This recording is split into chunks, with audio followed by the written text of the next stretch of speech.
Hello and welcome to Health and Wellness, your guide to the integrated personal and financial retirement journey for physicians. I'm your host, Michael Swartz, Certified Financial Planner and Master Certified Physician Development Coach. Well, Dr. Jeff Thompson, welcome back to the Health and Wellness Podcast. Obviously, we had you on last week talking about your leadership and the administration at Gunderson and your experience and a wealth of wisdom and knowledge and all those stories, consistently bringing it back to the people. And today, our conversation is going to be focused on the physicians within a healthcare system and specifically your experience with that transition into retirement. And you have helped several physicians retire. You have encouraged several physicians to retire. And you've also seen many physicians adopt the values of the healthcare system. And what happens at the end of a physician's career? And as you're watching physicians transition, what are some of the changes that occur when you observe physicians transitioning from their career into retirement? Well, thanks, Michael. And I think it's a very important topic because many of these clinicians have many years of service to the community. They've done great work as a clinician within the organization. They've led important things. They have taken care of hundreds, thousands of patients over the years, and it is often a group with a large amount of talent and a large amount of energy. And you'd say, what does that look like? Well, now they're a little later in their career. Maybe they don't have quite as much talent and quite as much energy, but there's still a potentially a great asset for the community and a great opportunity for individuals to have a very meaningful post-clinical career. So I guess one of the things coming right out of the gate is that this is really as varied as the clinicians themselves. Some clinicians that I've worked with have been in multiple boats all the way along. They started another business, or they have developed an interest in international medicine that they can transition into, that they're really quite capable at, and not and spend more time at it. Others are very connected to their faith community. Some that others are really focused on their clinical activity and have developed very little outside that. And maybe they've had a family.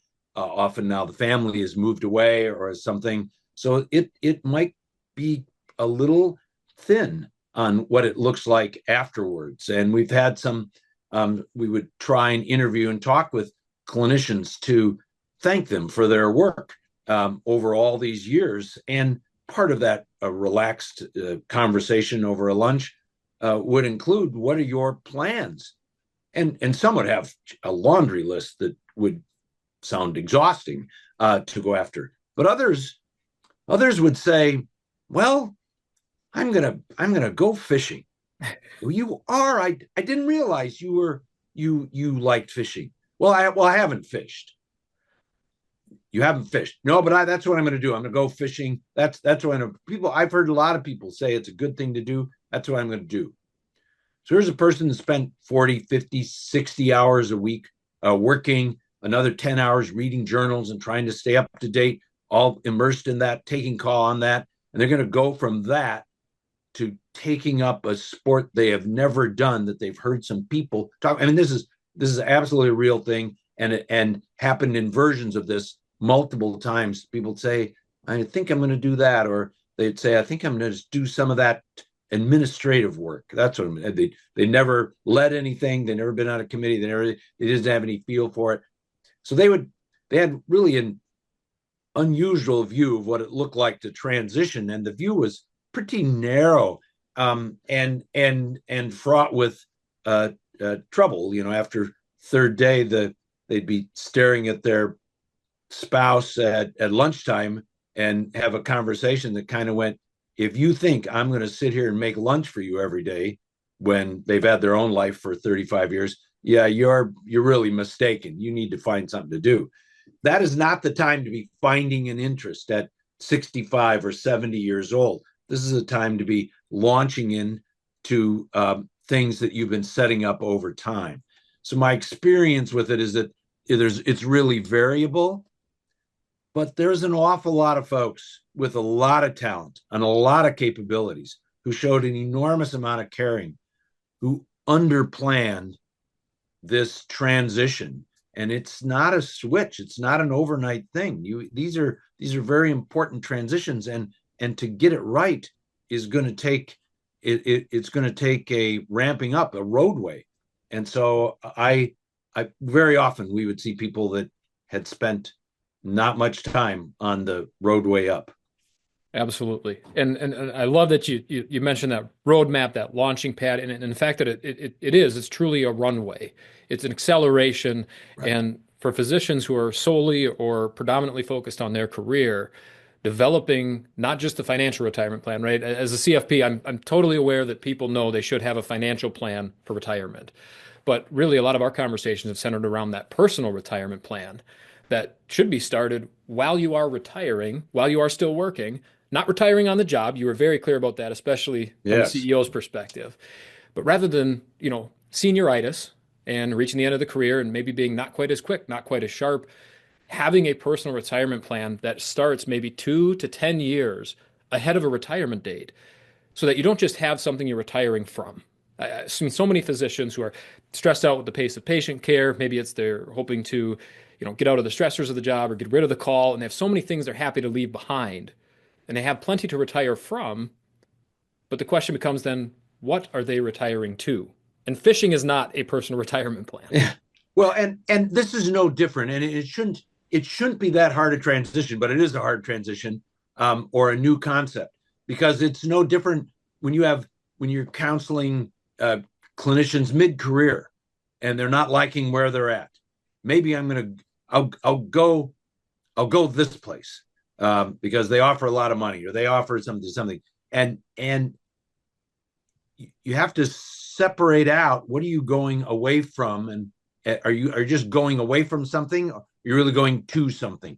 I got an offer, they're going to do this, they're providing these kinds of things, I'm going to get to do this kind of care, it's a better fit.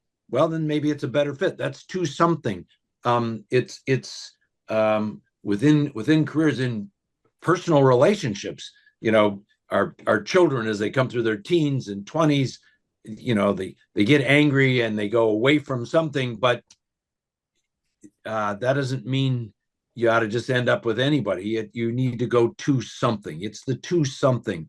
And I think the important part in your description there might take 2 or 10 years. Yeah, I'm all into that, and the longer the better. I think it is not an overnight activity. It's not a, maybe I'm going to learn Spanish and be a tour guide.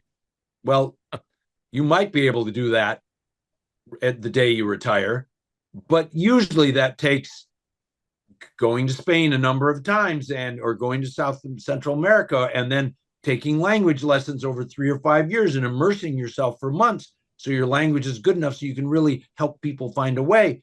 It's a longer period with a better plan, and you're going to something, not just from a former career. And I want to dive into that too, because the passion that you talk about, learning Spanish and being a tour guide, that may have been a childhood dream or a teenage dream that got put on hold for the trajectory of a career in healthcare. Right.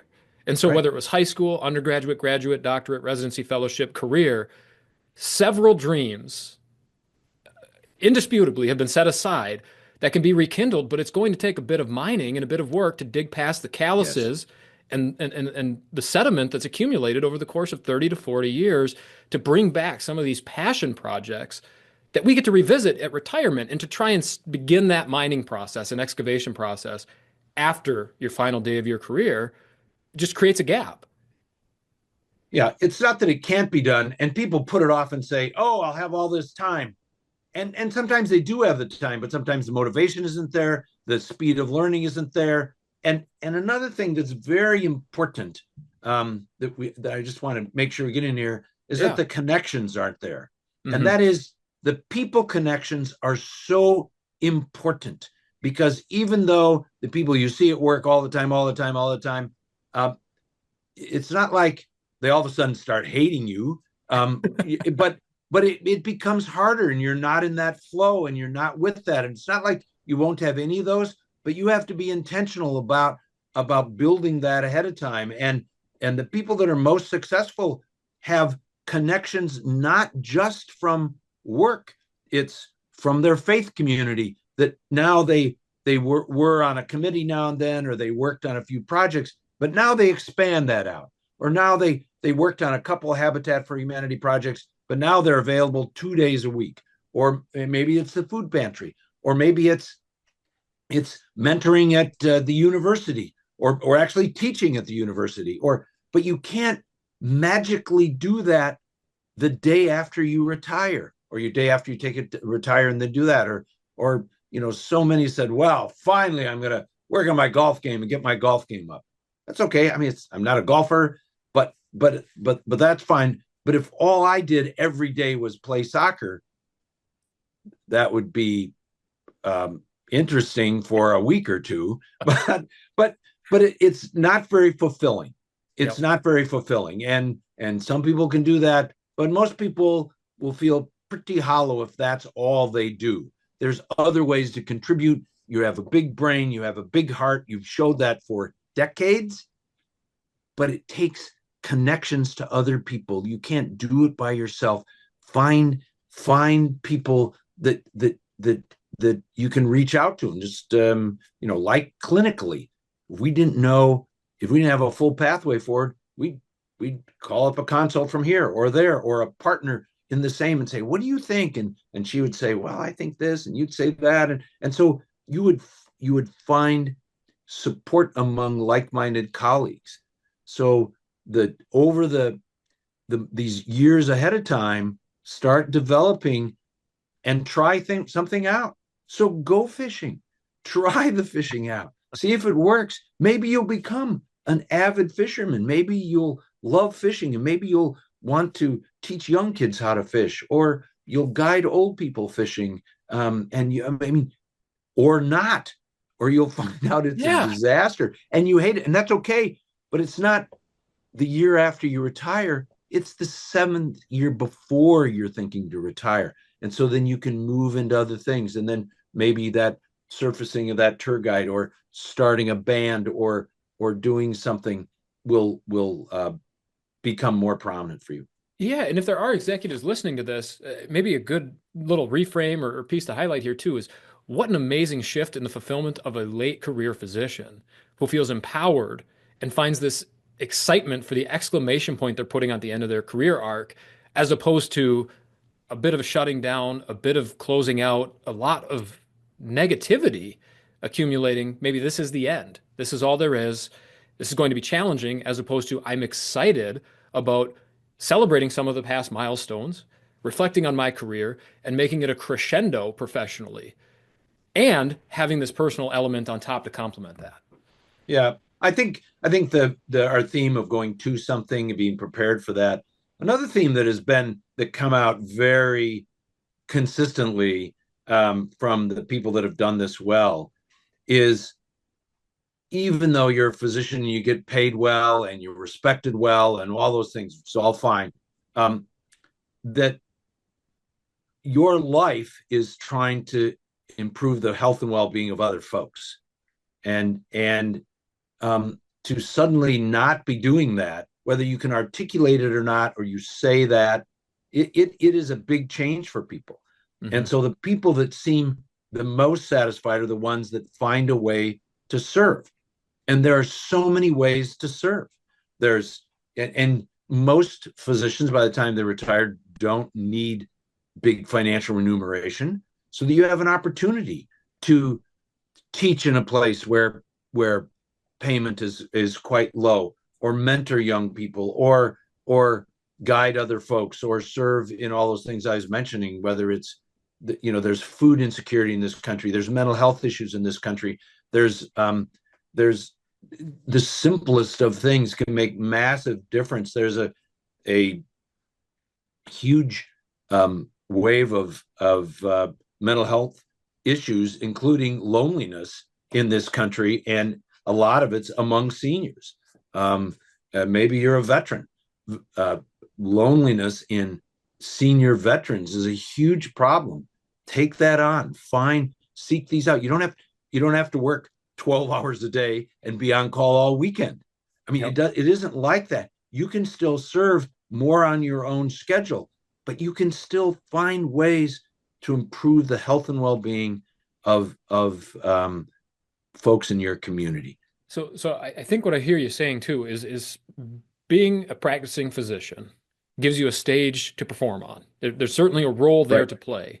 And finding roles that can replace or even expand the benefit that the role as a physician in a healthcare system provides is Right. a very powerful element of a comprehensive personal retirement plan, is identifying some new roles Absolutely. Early. Start working on them early. early. Um, Work on the roles early. Start looking at connections out of your and it's there's not a formula for everybody. It Yep. is it is different people will have different things. I mean, some people might get very excited about environmental issues. Great. There's the Nature Conservancy. There's the Mississippi Valley Conservancy in our area. There's the Sierra Club. There's you can teach, you can help, you can lead, you can just be. You don't want any responsibility. Fine. You just they'll have plenty of work for you to do. There's plenty of things to do. There's trails to build. There's people that can't go by themselves. You could take them with. There's many ways to serve um, on your interests. What you need to do is start looking at it ahead of time so it makes this transition that is a monumental transition. I mean, many of the clinicians, especially ones retiring now, I mean, they went through 4 years of college. Gap years were kind of not a thing back in those days. They're looked down on. So you immediately went to medical school, and then you immediately went into your residency, and then you immediately maybe did a fellowship or maybe just came into practice, and then you practiced for 30 or 35, 40 years. Um, this is a big shift. This is Mhm. a big physiologic change here in you and everything around you. So to spend some time planning, and the brilliance here is it's more than just money. Mhm. The money planning needs to be thoughtful, needs to be organized, needs to have a long-term plan. You can't start when you're 64. I understand that, but it easily takes as much energy to plan the whole other part of your life as it does the financial plan. Well, and I appreciate you opening that door because to give folks a background here, our relationship has been ongoing for coming in on 3 years now. And really, what you've helped me discover is I approached you as a CFP, as a certified financial planner, and said, "Hey, Jeff, I'm really focused on building a practice around retiring physicians. I've seen a lot of success in it. What should I do to enhance my practice, to be unique, to help people solve this transition issue?" And you said, the money, physicians know to take care of the money. It's this personal retirement plan that nobody has addressed. And as a Right. CEO, you identified this as an issue, but a healthcare system can't directly provide this tailored transition support for every single retiring physician. You do have goals and forecasts and a future to build Yeah. into, and physicians have contributed to the healthcare system for the entire career. Unfortunately, we just don't have the resources to help with each individual transition. And since then, you and I have had several multi-hour conversations on this topic. And as you know, I've gone on to get my certified physician development coaching designation and written that book on the personal retirement journey. And we talk about, yep, the process of retiring during your career, the transition on the day you retire, and what you move into in retirement. And specifically, the door that you open up into is it is a tailored solution. And so, what coaching and this transition personal retirement planning does is it allows the individual to reclaim their agency.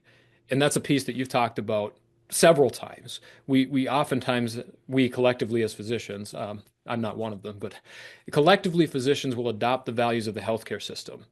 And on the day they retire, those values in that environment, those relationships all go away. And so when you reach retirement, you, as the retired physician, become the person identifying the values of your environment and behavior. You become the one creating the framework that, as you've alluded to, existed for since the decision you made to become a physician, there's been framework in your life for 30 to 40 years. And at 65 or 70, there's another 25 to 30 years out in front of you where there's no framework. It's a blank slate. And that alone can be intimidating. You add on the fact that maybe your personal values have become a bit rusty. And that's where coaching has become so valuable, is taking each individual deeper. And so I'm going to pass it back to you here, your perspective on all of that.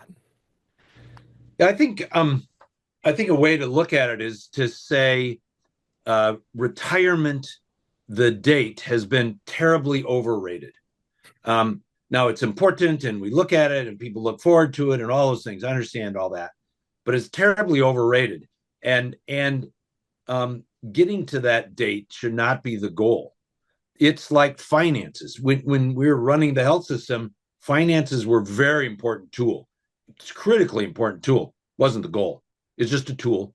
And so when you look through your life where your focus is, you have a big bubble of education that's your focus, and then there's a big bubble of practice, and then there's a big bubble of after practice. But you live all through that. So when you're in education, you still might take, a camping trip or do something. When you're practicing, you're raising children, you're doing other things. It's not the only bubble going on there. And for the people that end up the happiest, your practice, your personal finances, your family, there's some balance in there. Mm-hmm. As you move towards not practicing anymore, as you get there, what you want, your financial bubble's pretty stable most of the time by then. Not always, but most of the time. At least better than when you were in college and medical school. But your personal bubble is always changing. Maybe you have grandchildren, maybe you don't. Maybe you have a partner, maybe you don't. But there's that personal bubble, and that bubble has to be there and attended to, so that when the clinical bubble goes away on the day of retirement, you're still living your life. Your finances don't define your life. Every clinician listening to this, anybody listening, will know people that are enormously wealthy. They're terribly unhappy. Yeah. Just because you have money to be comfortable when you retire doesn't mean you're going to be happy. You might be miserable and purposeless. And so I think you use finances as a tool and work as a part of your life, but it's not the only part of your life. It is a part of life. Life has to be a transcendent thing over school, practice, post-practice. And so that's what we're working on. We're pulling that golden thread back out, that common theme over the arc of a lifetime, not just up to the end of the career. And that terminal nature of retirement, as you pointed out, is a focal point for many people. And we're totally revisiting that and hoping to pull that perspective out. And when we dive into that personal bubble in coaching, we have 12 domains. It might be relational, familial, that financial is one of 12, right? Environmental. And so you look at your physical health, your mental health, and people are able to raise their hands on the ones that are important to them and lower their hands on certain elements of their life that may not be as important or relevant. Exactly. And it takes that tailored approach to have these 12 domains. Which ones do I want to increase in retirement? Which ones am I okay decreasing? Vocational is one that most people decrease in retirement, right? But don't completely eliminate. They might be at a 9 out of 10, and they're looking forward to being more in balance, as you talked about the balance piece, at a 5 or a 4. And guess what?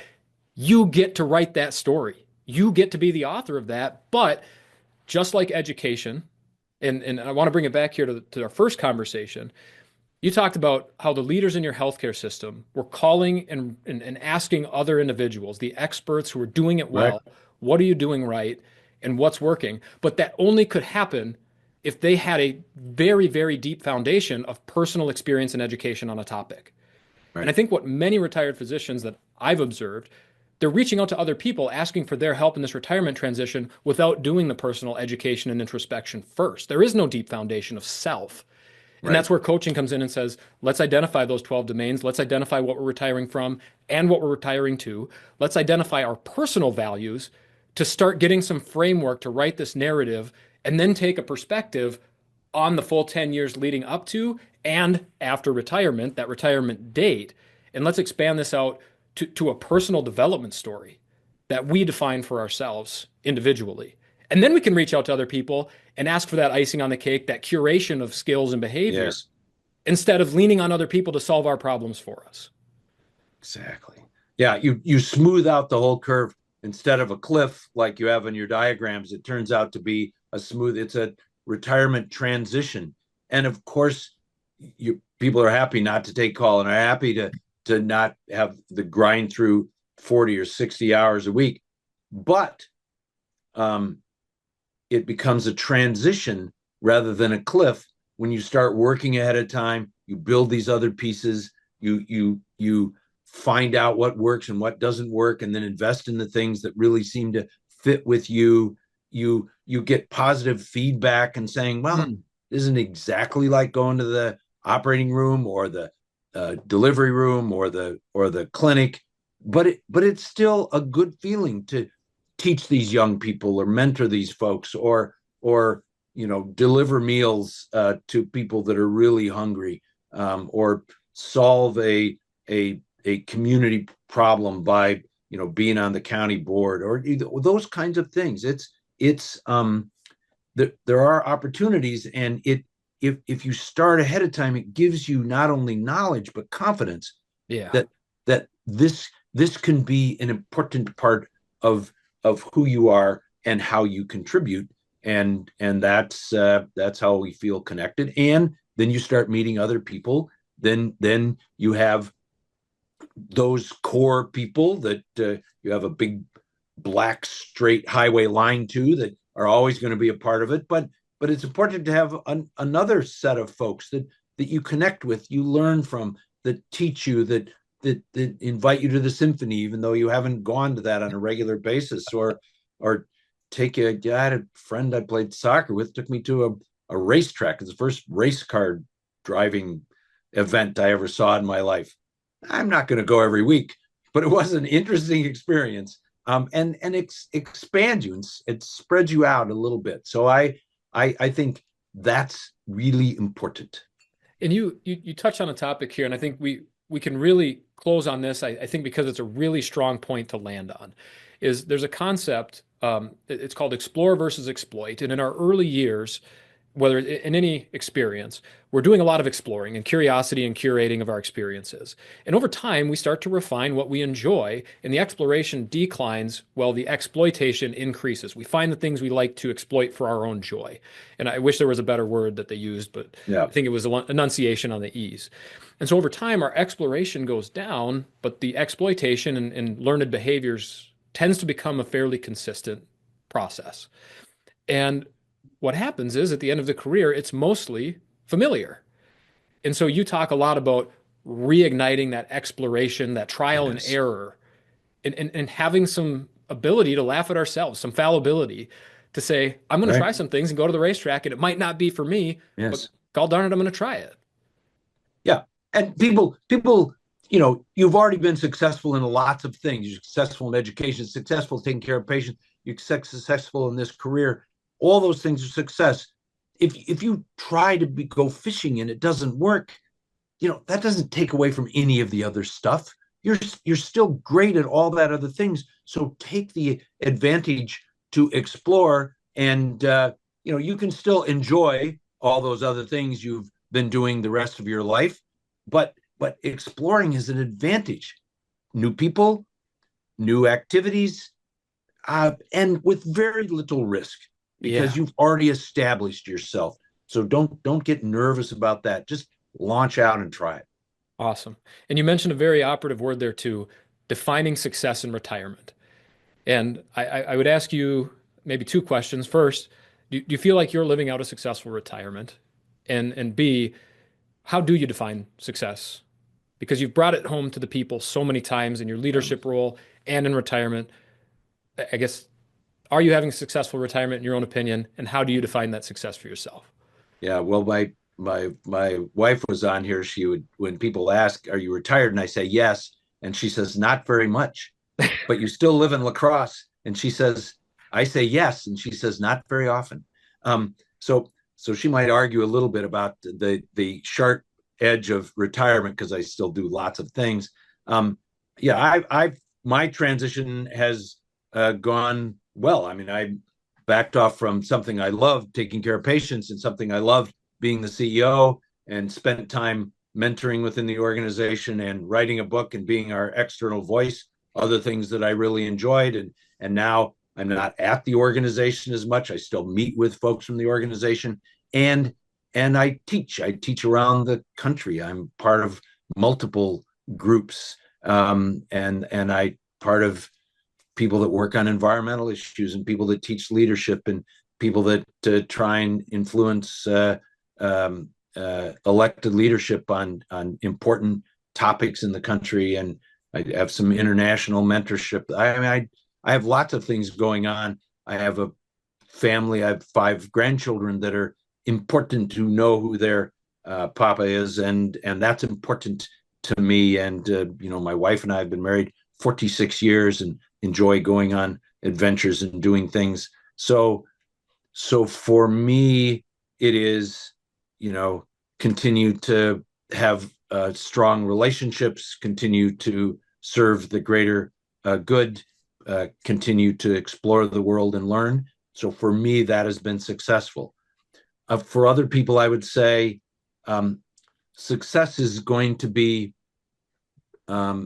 staying mentally, physically, and socially active, so that you find ways to not only use your talents and abilities that you've developed over all these years, but use them in a way that helps you feel good about your life now that you're not practicing.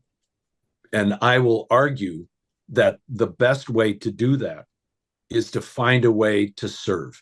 You've spent your life serving, find a way to serve, not 57 hours a week, but find a way to serve in the myriad of opportunities out there for you. Find a way to serve your family, your community, your faith community, the environmental community. You can find a way to serve, and you can carve out a transition for you that is healthy for you and those that you love for the long term. Yeah, those various domains, those various roles, those values aligned purpose. And they are out there. And I think I heard you say multiple times, we could spend 6 hours on a podcast making a list of all the things you could do. Right. And it's curating them and finding that positive feedback loop. Exactly. Excellent.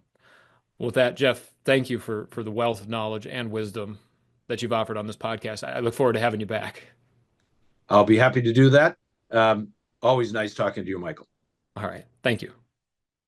Bye-bye. Thank you for listening to this week's episode of the Health and Wellness Podcast. As always, I'm your host, Michael Swartz, Certified Financial Planner and Master Certified Physician Development Coach. If you're looking for additional resources for integrated physician retirement planning, please visit healthandwellness.com. We'll see you in the next episode.